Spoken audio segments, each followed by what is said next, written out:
Hello అందరూ ఎలా ఉన్నారు? నేను మీ పుష్ప. ఈ రోజు వీడియోలో రెసిపీ వచ్చేసి మంచి టేస్టీగా రెస్టారెంట్స్లో అలాగే కెఫేస్లో దొరికేది ఏంటనుకుంటున్నారా? ఫుడ్ దీని పేరు ఏంటనుకుంటున్నారా? Buttery egg rice. చాలా అంటే చాలా బాగుంటుంది, మస్ట్ ట్రై. పిల్లలైతే చాలా ఇష్టంగా తింటారు. సింపుల్గా ఇంట్లో ఎలా తయారు చేసుకోవాలో నేను మీకు ఈ వీడియోలో చూపించేస్తాను. వీడియోని లైక్ చేసి ఛానల్ సబ్స్క్రైబ్ చేసుకుని పక్కన ఉన్న బెల్ ఐకాన్ క్లిక్ చేయడం మర్చిపోవద్దు.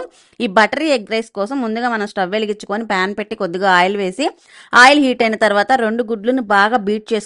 బీట్ చేసుకొని ఇందులో వేసుకొని ఆమ్లెట్ లాగా దీన్ని ఇలా చిన్న చిన్న ముక్కల్లాగా వేపేసుకోవాలన్నమాట. ఇలా బాగా కలుపుకొని వేగిన తర్వాత స్టవ్ని లో ఫ్లేమ్లో పెట్టుకొని ఇది మొత్తం కూడా ఒక బౌల్లోకి తీసుకోవాలి.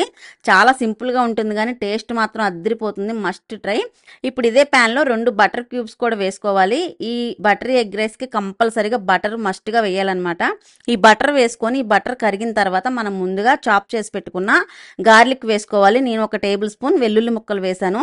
అలాగే ఇందులో 1 teaspoon chilli flakes, red chilli flakes కూడా వేసుకొని స్టవ్ని లో ఫ్లేమ్లో పెట్టి కలుపుకోవాలి.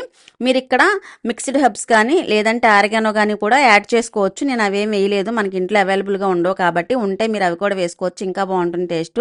ఇప్పుడు ఇందులో ఒక బౌలు ఉడికించుకున్న రైస్ వేసేసుకొని టేస్ట్కి సరిపడా సాల్ట్, అలాగే 1/2 టీ స్పూన్ పెప్పర్ పౌడర్ వేసుకొని, రెస్టారెంట్ స్టైల్ కాబట్టి కంపల్సరీగా వాళ్ళు టేస్టింగ్ సాల్ట్ యాడ్ చేస్తారు. మీకు నచ్చితే వేసుకోండి, లేదంటే లేదు.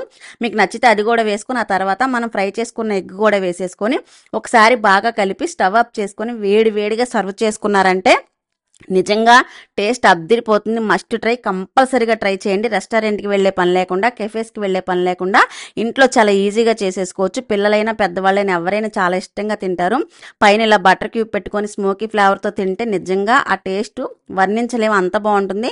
మీరు కూడా తప్పకుండా ట్రై చేసి మీకు ఎలా కుదిరిందో కమెంట్ సెక్షన్లో కమెంట్ చేయడం మర్చిపోద్దు. మరో రెసిపీతో మరో వీడియోలో మళ్ళీ కలుద్దాం. బాయ్.